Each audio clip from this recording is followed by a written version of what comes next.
everyone, Fez here from CryptoSetups, and I've got Alan with me. Welcome to the show, Alan. How are you today? Oh man, I'm doing great. Thanks for having me on. Great. It's been quite the morning we've picked to record the podcast. Everything's going down in crypto, so it's been rather entertaining. But Alan, so that people don't feel I'm talking to a stranger, could you first tell me who you are and what project you work for, what you're building? Yeah, absolutely. Yeah, so I'm Alan. I'm one of the co-founders of the Railgun Privacy Project, and what we're building is basically privacy infrastructure for DeFi. And what I mean by that is we've built a smart contract that will allow you to do anything in DeFi that you would want to do in a private fashion. So, for example, if you wanted to take and do swaps, eventually, lending, farming, buying NFTs, providing liquidity to, Uniswap V3 or something like this, you'll be able to do that through the Railgun infrastructure. And I think that I'm pretty excited about like what we're building in terms of like privacy being like something that's going to really I think grow from here forward. I think like privacy is becoming like a really hot topic in crypto, Hmm. and yeah, I think we're pretty well positioned to really kind of capitalize on that in the marketplace. Yeah, okay, cool.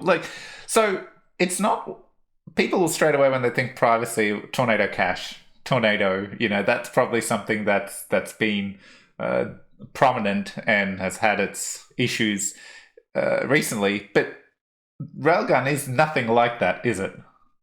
No, yeah, it's totally different. So when you look at like Tornado Cash, right, there's it's kind of classified as what's known as a non-custodial mixer, right? In Hmm. other words, you take and you deposit your funds into a contract, and then you have the ability to take and pull those out into an arbitrary address, so long as you have like the key to do so, if you will. Now, this is very rudimentary Hmm. way to explain it. I'm sure people who have like really technical chops are clawing their eyeballs out at my very very easy explanation, but there's a couple of differences, right? So first and foremost, I think like Tornado Cash, you can deposit in like incremental amounts, right? So it's what 0.01, 0.1110, and then like 100 ETH or something like That's this. right. And with Railgun, it's all arbitrary amounts that you could take a deposit, and it's the way it works on like a cryptography level, without getting in all the weeds, is really different. The hashing functions, all this stuff is different. But the real fundamental difference is that with Tornado Cash, right, you could take and put funds in and pull funds out. That was the Hmm. like thing you could do with it, right? Now they did, solve for arbitrary amounts with the Nova. Tornado Cash Nova, Yeah, right? yeah. Yeah. But they couldn't actually do contract calls, right? So, for example, with Railgun, we can actually take and set up and do like any DeFi interaction that you can possibly imagine. So, like if you wanted to, swap your tokens. So, let's say you wanted to deposit, some DAI or something like this, and Hmm.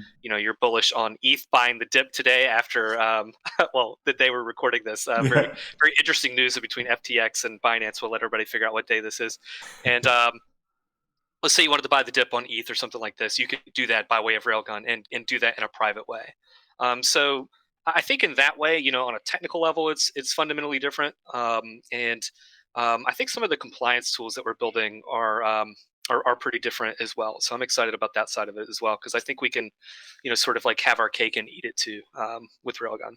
Yeah. No, okay, cool. No, that's great. So now let's pause for a moment and Alan, a bit about you.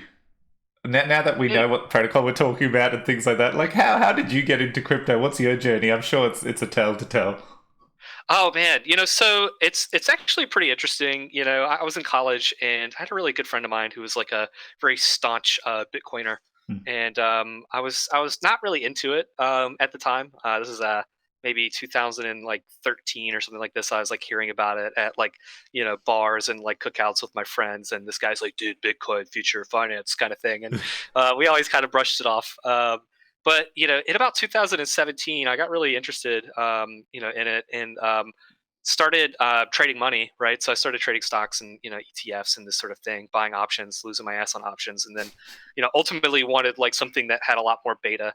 And naturally, crypto was the place to do that. I had my friends who were telling me about being on centralized exchanges and getting 100x leverage on like trading ETH and things like this. I just thought it was absolutely insane, and So I started giving it a go, trading, and I got a little bit deeper in the weeds.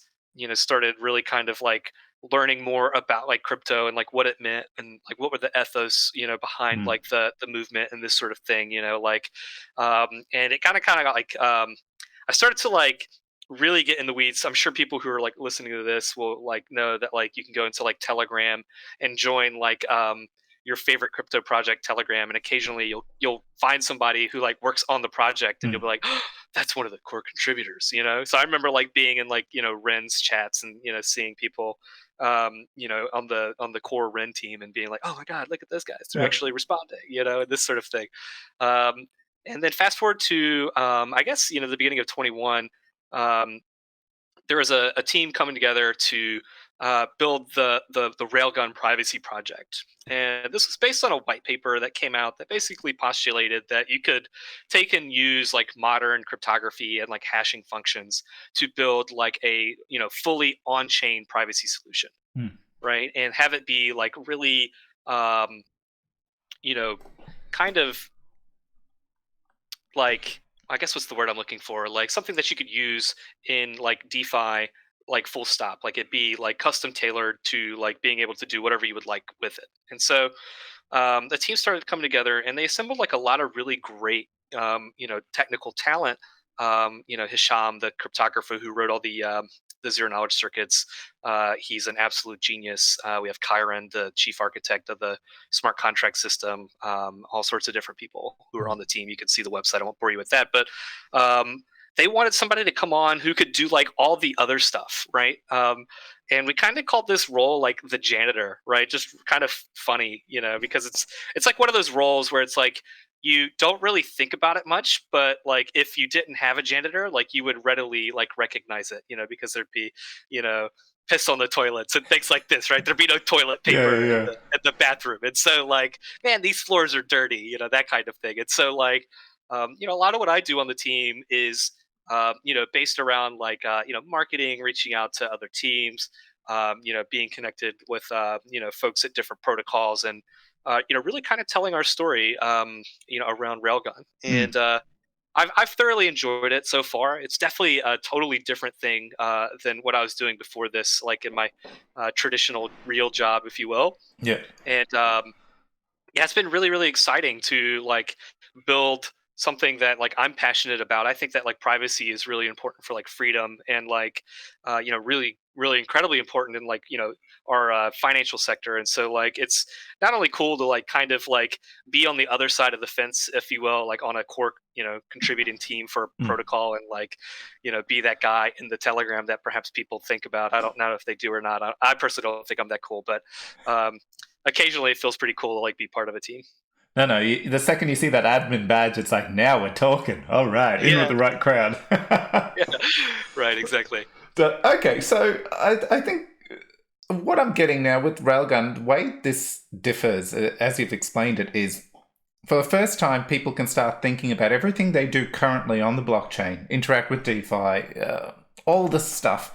Soon, you'll be able to do it hidden, so no one can actually see all your transactions, what you're doing, the amounts you're sending to various degen yield farms you want to take part in. Essentially, this is the Railgun component, the infrastructure component that will get built out to enable everyone to take part in it. Is that a very nutshell kind of roundup of Railgun? Yeah, I think that's an easy way to think about Yeah. it, right? So basically, what we've built is core infrastructure for like privacy Yeah. that other developers can build upon, right? And so like we have basically for the last, I guess, almost 2 years now, like been laying like the core architecture of this together, making sure that the foundation is really strong, Mm. getting it audited and things like this, making sure that we don't have any like leaks for privacy, or making sure that funds are safe, if you will, right?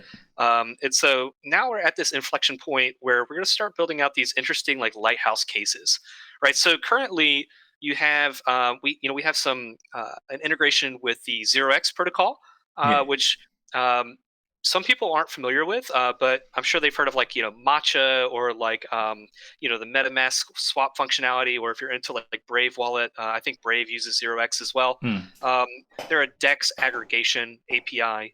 Basically takes and finds the best price across different dexes for a particular swap that you're going to do, and then helps route that trade for you, right? So So, we could do so that privately. So Go ahead. that's like the early days of 1inch, right? What 1inch did when all the dexes started coming up on Ethereum, then they built that aggregation piece. That's 0x taking it to a next level. Yeah, exactly. Yeah. So 0x is 0x is really, really great. It's a great API. Mm. So if you're a builder, happen to be listening to this, and you want to do swaps, I would look no further. So we built out that initial lighthouse case. Swaps are probably the number one thing that people do in DeFi. So Mm. now you can do that privately, and we'll continue to build out these these lighthouse cases for people. So being able to mint REN assets, for example, into a private balance, being able to take and deposit tokens onto Arbitrum into a private balance. These sort of things, right? And so, kind of like checking the boxes for all the different cool things that you can do in DeFi, and kind of adding that into our repertoire of things that you can do in private, private balances. So, and at the moment, the chains are Ethereum, Binance Smart Chain, Polygon, and I've seen on the roadmap we've got Arbitrum and what am I missing? Yeah, so we have Arbitrum on the roadmap. We're looking at, of course, Metis as well, which I think is really an interesting L2. We're looking at, let's see, Solana, Near, the Polkadot ecosystem, Mm. and I think it's all really interesting, right, for us. So like Railgun, we're pretty chain agnostic as a team. I have my particular personal preferences, but the goal for Railgun was to make it as standardized as like humanly possible, so we could take and like port this contract over to as many chains as possible. Hmm. Because it's not like our goal to like predict where DeFi is going to happen in the future, but rather give that like privacy optionality in that ecosystem, and let builders build up on this like infrastructure if they want to have like privacy. I think that's kind of like our goal. And so as long as like it supports the various EIPs that we need in order for Railgun to be successful, Hmm. which is basically every like good Ethereum fork in the world today, we can deploy Railgun there. Yeah. Okay. Cool. So that's awesome. Now let's talk about a few other things, and I'm going to come back to some of the integrations and things like that. But Railgun DAO. Mm. So what is that? How does it work? What's who is so? Are you part of Railgun DAO? I think I just want to get clarity around that. Yeah, yeah. So great question. So initially, the project was founded as a DAO, right? So we had people who came together, did some research, and then there was a token that was airdropped out in, I guess it was June or July of Mm. last year. I forget when it was. And this token was airdropped, and the governance system was created. See, everything in regards to Railgun is controlled by the DAO, right? And Hmm. this includes the smart contract. This includes the treasury associated with it, and like any and all changes or like upgrades or treasury distributions that happen have to go to governance vote. And Hmm. this isn't like your like normal like snapshot voting or some other like centralized like governance system where like a suggestion box like some governance is in DeFi. Like this is like really true like on-chain governance where we have to submit code to the DAO, or anyone for that matter. So I could take and write up some code, submit that to the DAO to vote on, and they could vote yay or nay to do that. So for Mm. example, whenever the Railgun contract was initially deployed, Railgun governance, in other words, the DAO had to vote on it to be deployed. So there was a proposal put up, and it says, "Hey, we have this code. It's a smart contract, and if you would like to deploy it, vote yes Yeah. on this proposal." And so, we kind of like joked amongst ourselves in like the Telegram group, and at the time we didn't have a Discord, but everyone in the Telegram was kind of joking, like, "Oh, well, what if you know somebody in a rival privacy protocol got all the the DAO tokens and voted no or something like this. Yeah, yeah, Railgun. yeah, But I think that's the way that we kind of wanted to live. Is like decentral by like default, right? yeah. It's true like decentralized governance. Anybody can submit a proposal for everybody to vote on. And so the DAO currently, right? We did a strategic partnership with DCG, Digital Currency Group. They're very bullish on different privacy protocols. I'm sure Mhm. you guys have seen like Barry tweet about Zcash once or twice. Um, and so we did a strategic partnership with them back in January, and they deposited funds into the treasury. You can see this on chain, several $1 million. Mhm. And the DAO has voted to effectively sponsor the further development of this protocol, right? Yeah, And so we effectively have like a protocol that you know is paid for by the DAO, controlled by the DAO. What is it? By the people for the people kind yeah, of thing. So yeah. yeah, that's kind of what we're doing here. It's very Okay. interesting. Cool, because I definitely have seen like the DAO is very it's very visible. You're looking for all kinds of creators, devs, and there's portions you can go. So if you want to create content, if you want to create proactively work on with the protocol, etc. So and I did like this feature. You can't just join the Discord. I had to have Rail in my wallet or connect my wallet. I can't remember, but Yeah, there it was was a one rail. There's a staking mechanism, right? So it actually checks yeah, if you are staked or not. And we did that. So like we have a public Telegram, yeah. right? I mean, there's thousands of people in the public Telegram. It's Church of Railgun. I've seen that. Yeah, so you can join the Telegram and have a chat with everybody.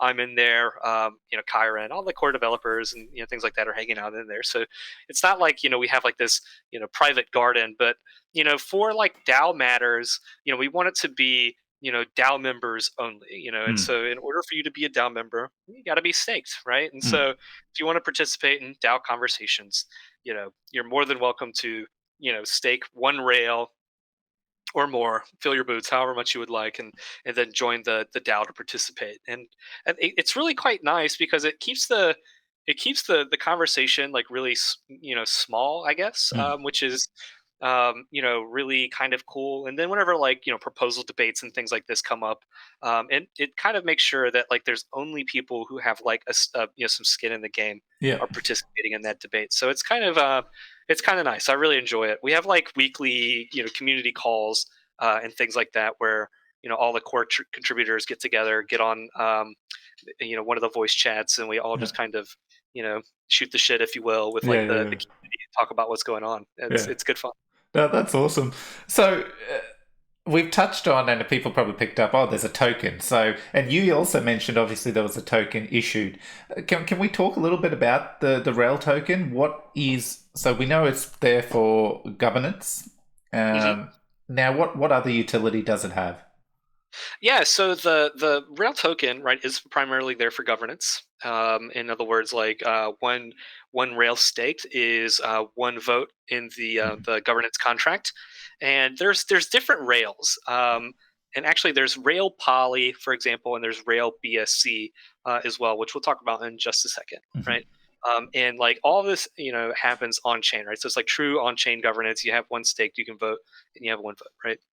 And this is really great. I think we've had I forget how many now. Maybe 5 or 6 different governance proposals now on Ethereum, Mhm. uh, and slightly less on like Binance Smart Chain and then Polygon, respectively. And so that's a really great functionality. The other part of it that I think is really interesting, and a lot of people are really kind of hot on real yield, if you will. Mm. So things like GMX and the like are popping off in today's economy.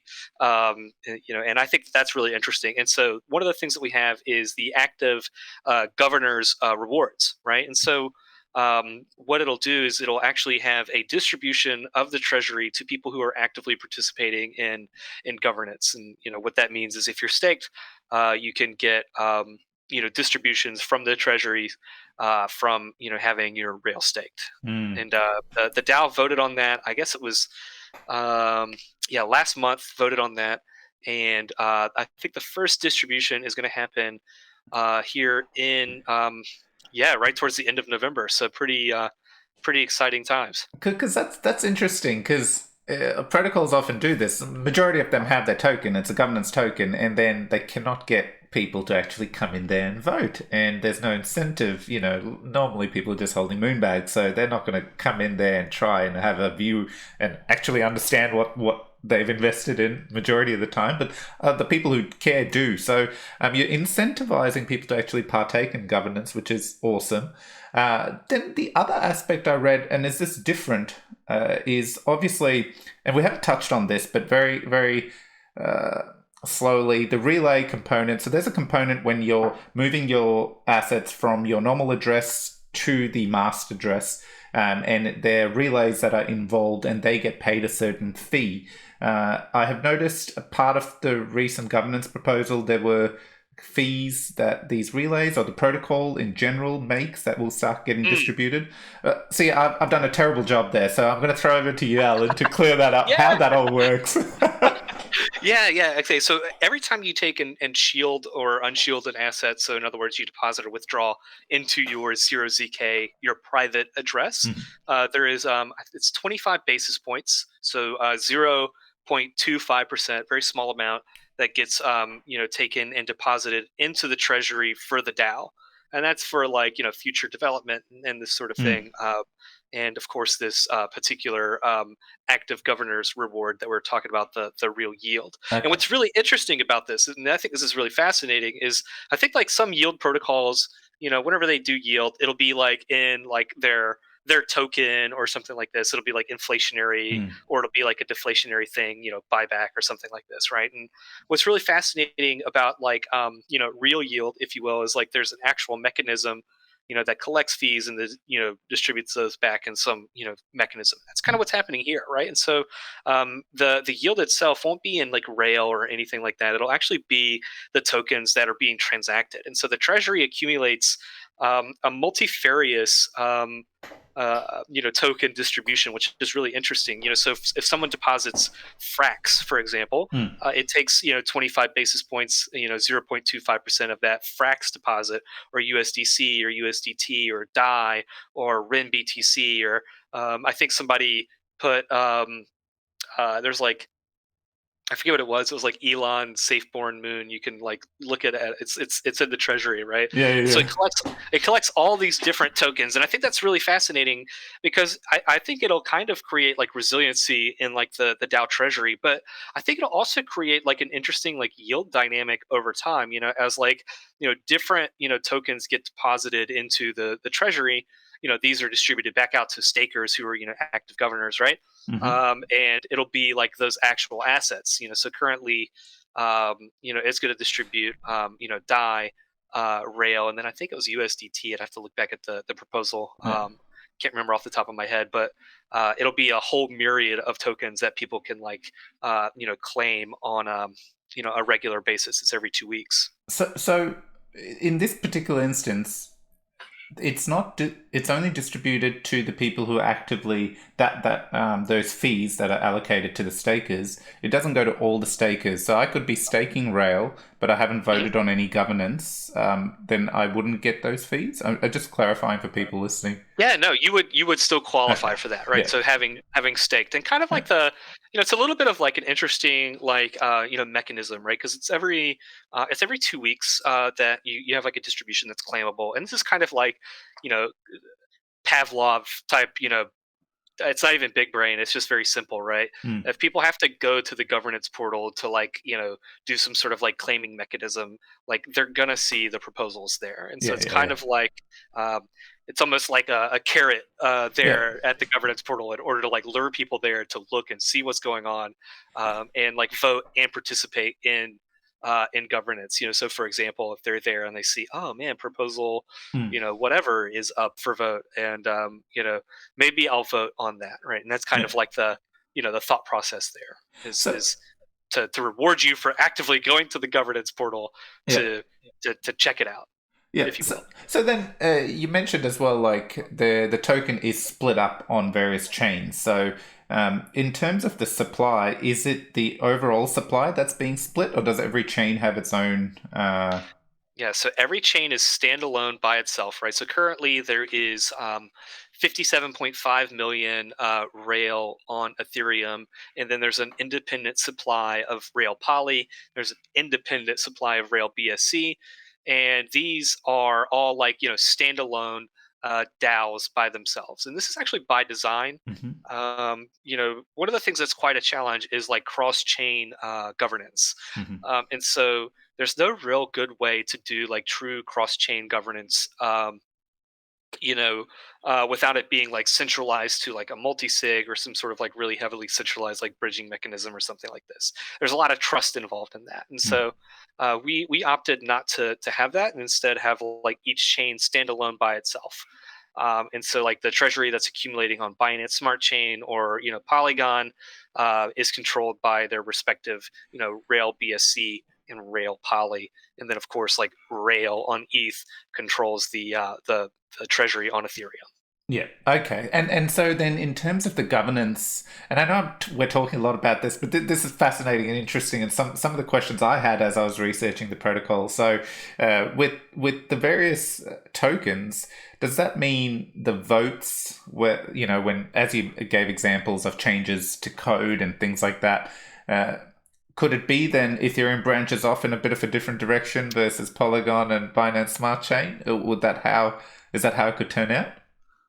Yeah, no, that's exactly right. And like each individual chain kind of has its own like, nuanced needs, right? So for example, like think about like Binance Smart Chain, for example, didn't do like EIP 1559, for example.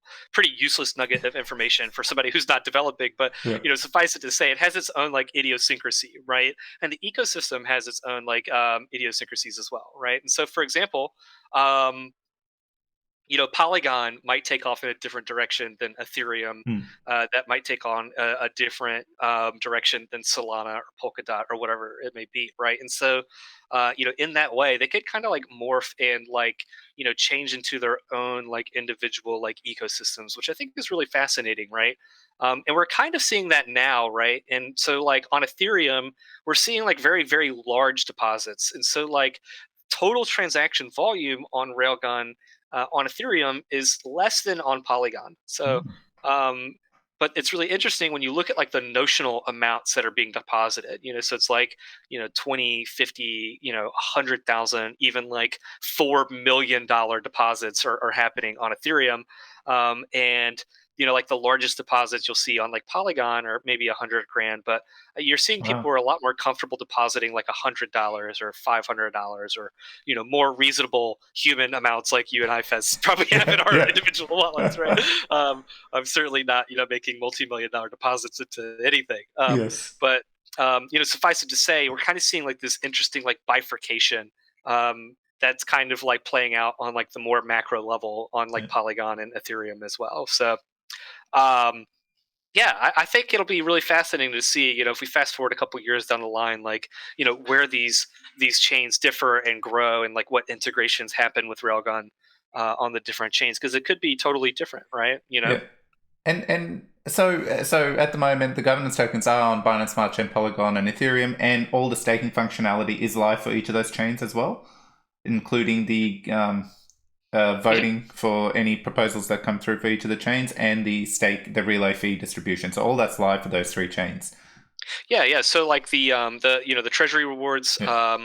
are yeah, they're live on all three chains that we're deployed on now. Yep. So once we deploy to, I say we, you, around the Railgun team deploy Hey, you're to, part of the DAO. You already said your stakes. yeah, exactly, excellent. Once we deploy to Arbitrum, will the layer twos essentially operate, or will they kind of default to Ethereum's Yeah, token? that's a very interesting question, right? So one of the things that we're looking at, so we're in contact with like the core Arbitrum team and things like that, and we're looking at like the Off-Chain Labs developer documents, and like so suffice it to say, like our voting contract could make it such that it uses like the L1, L2 messaging. This is really Hmm. complicated. I can't, maybe a bit like in the weeds, but suffice it to say, like Rail on Ethereum could control like Arbitrum or Meta or Metis Yeah. or Optimism Okay. The L2s, which I think will be an interesting play. Yeah. For the long term, for people who are like thinking about like buying and buying Rail or something like this, not like financial advice or anything like that, but like the L2s. Ultimately, the governance for those will report to the respective base chain for that L2. Cool. And the final thing, just for you, everyone listening, if I bridge my Rail token from Ethereum to Binance Smart Chain, is it the same token or it's a different token? It's technically a different token. I don't think I would do that personally, Yeah. right? Because it is a totally different token. You can Good. look at like Yeah. the hash for it, right? Look at the address for it. It's a different token. Yeah. So if you were to hypothetically bridge that over in some mechanism, it wouldn't give you any sort of like rewards or anything like that Yeah. on like the other chain. Cool. Now, could there be like in the future, right? I mean, I read a lot about the space. I'm looking at things that I'm really interested in. So things like Layer Zero has like I think it's called like an OFT Omni Fungible Token, if I'm not mistaken. And maybe in the future there could be some sort of like omni fungible one rail to rule them all kind of thing, like in the future, who Yeah. knows, right? But in today's world of crypto, there isn't a good decentralized way to do truly like on-chain governance, best we could tell, without making like risk assumptions that at least the core contributors that we have now want to make. Yeah. Okay. Cool. I think that's great. I think that's really good. Tackled a lot about the token. So I want to now zero in on the Railgun SDK. So I follow the updates, and I want to tackle because we see SDKs. Everyone throws SDKs, and a lot of people actually don't realize what that is exactly. So I was hoping you could kind of tell us uh, when we see protocols say SDK, what do they actually mean? What is an SDK? And then let's talk about the Railgun SDK and why it's good for the future of Railgun. Yeah. So like I said, Railgun is privacy infrastructure, right? And so currently what is deployed. People can interact with this contract and call this contract and do stuff with it. But it would be really difficult unless you have the SDK, right? Mm. And so, I guess first, should we define like the acronym here, SDK, right? So you have a software development kit, Mhm. right? That's what that stands for, right? SDK. And so Ah. yeah, and so like yeah, fun fact, the more you know, right? and so um, and so, yeah, we have the Quick Start SDK that just got deployed, and fundamentally, what that'll allow people to do is like shield ERC tokens into a private balance, manage that private balance, transfer these tokens privately, and then interact with a smart contract in a private fashion. Mm. That's kind of like the core tenets of like what this part of the SDK will allow people to do. We have a developer guide that exists out there. So if you are a developer listening to this, you can go and read. And the repo is primarily written in TypeScript, and is compatible with all the cool things that people are used to using, like Node.js and things like this. But suffice it to say, like what this will allow is for us to go out and talk with other protocols about like doing integrations. So for example, you have like a favorite DeFi protocol that you want to use privately. We can have that conversation with them and build something together. This is kind of like where the Legoification comes from Mm. in cryptos. People having SDKs and APIs, and these sort of like marrying each other in like a permissionless nature. Mm. So if for example we talk to the team at GMX or something like this, or Umami on Arbitrum, who knows, we can use our SDK and their development tools, and marry our protocols together to do fun private DeFi things. Mm. Okay, cool. And I know we've got Railway, which is the privacy wallet, but essentially with this SDK, even big players like MetaMask or other wallet teams that are building, Web3 wallets can essentially integrate this infrastructure. Yeah, exactly right. Yeah, so I think there's So for me, I see Railgun, my personal belief, right? If I fast forward into the future, like I see Railgun as like not just like infrastructure, but like more specifically like wallet infrastructure. I think that's like a really powerful use case Mm. for like the Railgun technology, if you will, right? So imagine for a second, like you have like your favorite. I'll put you on the spot. Like, what's your favorite web browser? Like, what do you use primarily? Just curious. Well, I stick to Chrome. I know, bad, but I was using Brave for a while. But yeah, back at Chrome because all my business stuff is on it. Yeah, it's fair. It's what you're comfortable with, right? Yeah, But there's like the incognito mode for Chrome, right? You hit Control Shift N, yeah. and you could like search for airline prices without like being tracked. Hopefully, right? So they say. Um, Yeah. and so all these different, so they say, right? Exactly right. Yeah. And I think that like the future of like of wallet providers will be kind of the same, right? I Mm. think that we'll have like these incognito modes for these wallets, right? And so, for Mm. example, just like Railway, the 0zk addresses, the private part of it is powered by Railgun. That's like the incognito mode of Railway Wallet. I Yeah. think the same thing could happen with like MetaMask or maybe like MetaMask Institutional or Brave Wallet, for example. The list goes on, and I think that would be really really interesting. So like I think the first movers on this sort of thing will have like a really cool and interesting competitive advantage.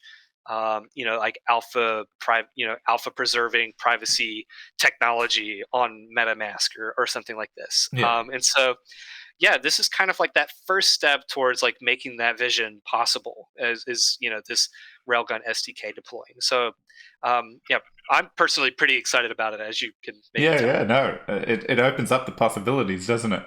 Mm, That is exciting. Okay, so that's great. The SDK, we've tackled that. Now, I want to touch back on the relays. I know we spoke of it very briefly, but one thing I noticed, so in case anyone hasn't caught on or followed, is the relays are what that process of transactions that shield and unshield from your regular wallet to the shielded wallet and back and mm, forth, and there's a fee involved. Now, from what I understand, Alan, the initial phase of the relay, the relays were being run not centrally, but there were only a few relays. It isn't open source where anyone can spin up a relay and start running it. Whereas that's yeah, transitioning now to well, anyone like could yeah. possibly do it. Yeah, exactly right. So when you talk about privacy, there's really only like four things. When you're on a public ledger blockchain like Ethereum, there's only like four things that you really got to focus on, right? That is the token amount, the token type, the sender, and the recipient, right? That's like the four things, right? And so, like, the smart contract itself handles the recipient, Mhm. the token amount, and the token type. And so there's only one thing that it doesn't solve for, and that's the sender. And the reason why is because someone has to pay gas for computation. That's what's happening on Ethereum. You're basically paying, for someone to do the computation of involved with like a specific thing that you want to do on Ethereum, right? Mhm. And so like that's what gas is all about. And so whenever you sign a transaction, you agree to pay gas. So for example, you do a swap, it costs X amount of ETH based on the gas price, and so someone has to pay that. And so what the relayer does is the relayer obfuscates that for the actual sender. So for example, if I wanted to take and let's say I have tokens in my private balance, I have 1,000 DAI, and I want to buy the dip on ETH, and so I want to leverage Railway Swap, and I don't want someone to know that it's me doing that, right? I can actually take generate my snark proof and have a relayer pay the gas associated with that in effectively a trustless way, where they don't learn anything about the transaction other than they're being compensated for having like paid the gas on your behalf. Okay. And so what's happening, right, is let's say the gas, just for easy numbers, cost $1, Mhm. right? It costs $1, and they're going to charge you $1 plus some sort of nominal fee for having done this transaction on your behalf. And so the way it's structured now, you did mention it is pretty close guarded by the core team at this point, and it's really just for the sake of like speed of development at this Mm. point. So whenever you take and you open source something, you really have to think about cross. Um, version compatibility, and this gets to be really really tricky and like heavily decentralized and dispersed systems. And so in order to like build it up and make it be resilient a lot faster, we've actually taken and kind of closed that off to like some core passionate privacy enthusiasts.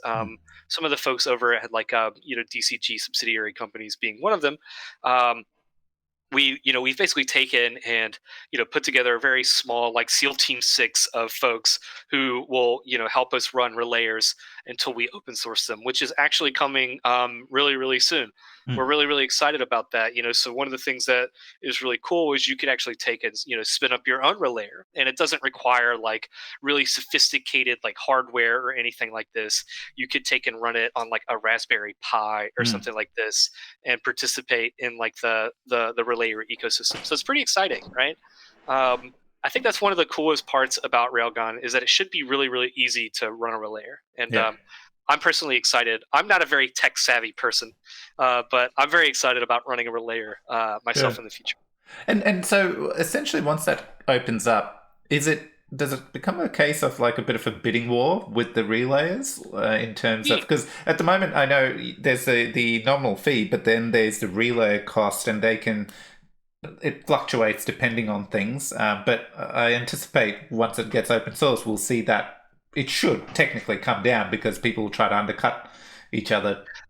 Yeah, exactly. And I think it'll be really interesting to Mm. see, like, for example, like the different strategies that might emerge around people like participating in the relayer ecosystem. So, for example, maybe somebody wants to gain exposure to, a certain token, so they're willing Mm. to accept a smaller margin um, for that token in particular. Or so, for example, if you pay the relayer in ETH, maybe they'll take a better margin than if you paid them in some other various Yeah. shitcoin, whatever it may Yeah. be, Yeah. that they're accepting, like Shiba or or something like that, who Yeah. knows. Yeah. um, and so that's going to be a really cool mechanism. I think what's going to be really interesting too, I think that'll be really fun. It'll be a lot more decentralized. I think we'll get a lot more relayers. Currently I think there's tens of wallets, but I'm looking forward to seeing hundreds of different like relayers in the ecosystem, and I think that that'll create like a lot of really fascinating noise out of the smart contract too. So like having not just call it 50, 60, 80 different relayers, but having a couple of hundred different relayers that are taking and interacting with the Railgun smart contract. Now this adds to the noise associated with the dark forest that is the privacy system. Hmm. No, okay, cool. That'll be good. Looking forward to that. So, I feel like we've had a solid round of discussion about everything. One thing we haven't touched on is some of the exciting new integrations that are in play. Because I've seen because your team do a solid job weekly updates, which is fantastic. But do you want to talk us through some of the unstoppable domains? I saw Zero DAO, Ren. These are some of the things on the horizon. Have I missed Mm. anything, or what? And what have I missed, and what do these integrations mean? Yeah, so there's a couple of things that are coming. I'll tell you the things that I'm really excited about Okay. personally, right? Because I could talk for hours about like the fun things that we're excited about, and you'll definitely hear that if you join the Discord, which is always good fun. We have like basically a weekly call. It's an hour and a half. We talk about all the stuff Oh, as it's okay. happening, live Yeah. on the spot. But there's two things that I'm really really excited for. Unstoppable domains was really interesting.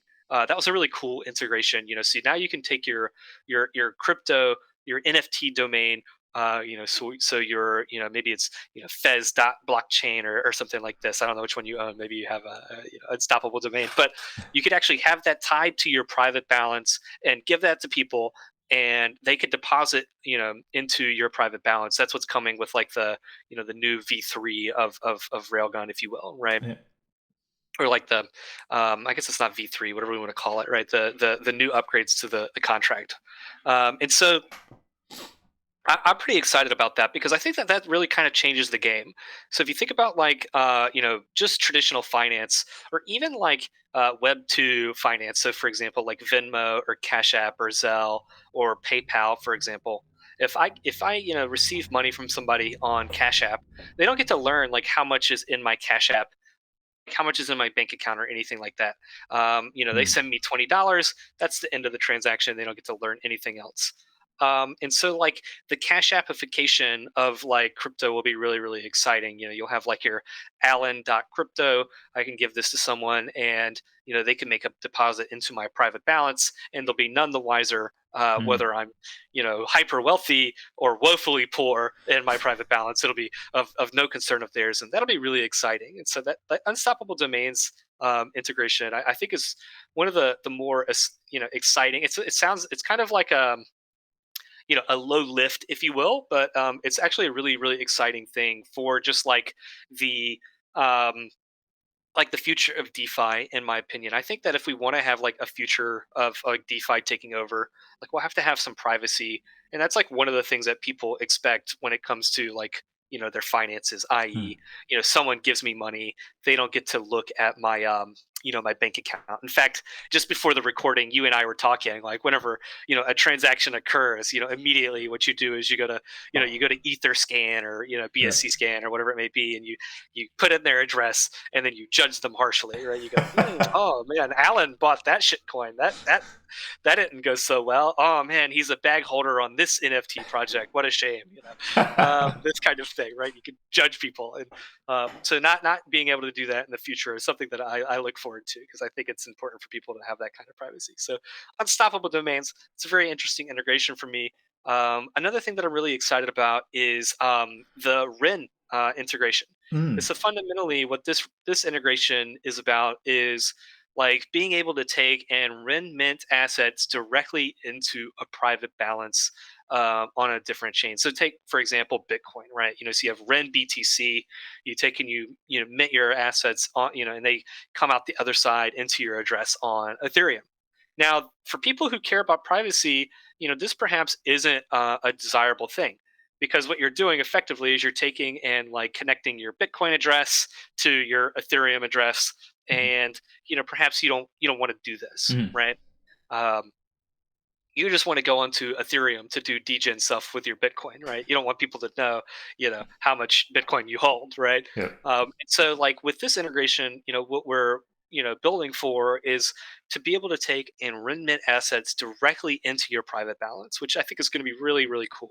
So you could take your Bitcoin, bring it into the world of DeFi, and have that be like a private interaction. And I think that's going to be really, really powerful. Like not tying your Bitcoin address to your Ethereum address. I think that's Mm. going to be really, really cool. I think another thing that I'm really interested in is, working on building the governance calls for, having L2 railguns. That's going to be really, really exciting. So deploying onto Arbitrum, Mm. I'm personally pretty bullish on, Arbitrum. I like what's going on that in that ecosystem. Lots of really great degen activities in between, GMX and the like. You have like Umami and things like this that are coming up, and different, exciting like yield mechanisms. Lots of really fun stuff that are happening there. But I think being able to do like L2 governance from the L1 is going to be really, really exciting. Mm. Um, and will be like really, really cool. It'll allow us to deploy Railgun into that ecosystem, um, and gain access to a lot of the cool things that I'm already doing on Arbitrum, myself. So, selfishly looking forward to being able to do that stuff through Railgun. Yeah. Um, yeah, I think that's probably like the coolest things. There's some things that hopefully we can talk about in like Q1, like maybe a new wallet or something like this that we can partner with. But only time will tell on that. Yeah. Okay. Cool. No, that's great. Look, I think this is great. We've covered everything. Is there anything to close off that we haven't touched on that you felt you wanted to talk about, or any extra alpha you just want to leak because Yeah, why I think not? like I think the only thing that I'll really kind of get into because I think it's really quite important is I think people are starting to come around on like why privacy is Hmm. important. Um, and I think it's a very easy straw man to assemble around privacy and people who have like different opinions on privacy and bad actors and this kind of thing. But I personally believe that like privacy should be like embedded in not only like every facet of like crypto, but also like society. I think it's like really important for like personal rights, for civil liberties, and just like freedom in general. Mm. I think that's like something that we really got to nail down and like get everybody to understand. Like privacy is really important for people who are like marginalized or live in like heavy surveillance societies, this sort of thing, and even people who don't, right? And Yeah. so I think like the more that we talk about like why privacy is important, like around like freedom, the economic importance of it, so for example, how valuable your information is, Mm. and like why it's important for you to be like self-sovereign and like contain that data for yourself. I think that I think that more people who know that, the better. And so that's like my 30-second soapboxing on privacy. And then I'll just say, of course, feel free to follow us on Twitter, join our Telegram chats if you want to stake, and join the Discord and participate in the conversation. Do so. And hopefully, privacy takes over. Privacy 2023. Pri-Fi summer. Let's see it Yeah. come. And it's such a good take because if you put it quite simply, when you transfer money to someone's account, would you be comfortable with that someone all of a sudden seeing how much money you have in your bank account and where all your transactions have gone? No, no one would be. That's not even like no financial institution would allow that.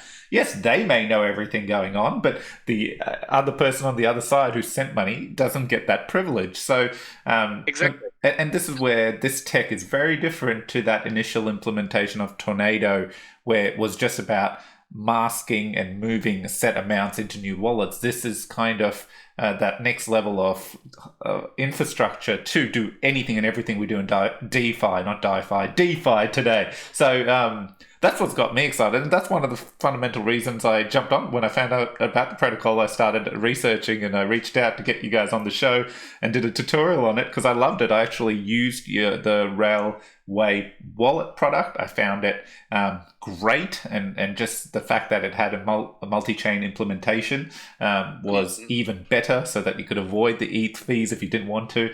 But overall, what drew me as well further into the project was I loved the transparent comms. Like, to have a weekly comms process on everything going on was fantastic. So, in fact, just before this, I missed the last update and I went in and made sure I was up to date, so we weren't talking about old information and it sounded like I was clueless.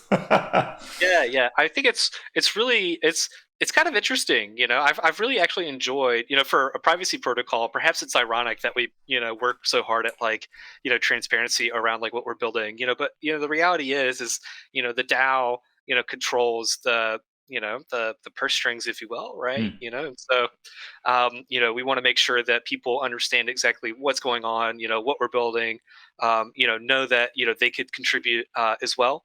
We're definitely looking for people who want to be, especially if you're a Rust developer, this kind of thing, smart contract development, this sort of thing. If you write content, whatever it may be, we're always looking to grow the contributing team and things like that as well. So I'm genuinely excited about it. I think that it gives DeFi a real opportunity to become like the future of finance. Mm-hmm. For what you said earlier, I think it'd be really weird if I went to Starbucks, swipe my debit card, and then handed them all of my bank statements at the same time. It would be a very foreign thing. I think I'd probably pay in cash a lot more frequently than I do today. And so solving for that exact issue in crypto is what Railgun's all about. And I'm excited that we're doing it. I love it. Alan, thank you for coming on the show. Really appreciate it. Hopefully, as everything evolves, we get you back on to give updates and things that are happening in the Railgun ecosystem. But really appreciate it. As always, everyone, not financial advice. Please like, share, and subscribe. Until next time, take care. Thanks, Alan. All right, thank you.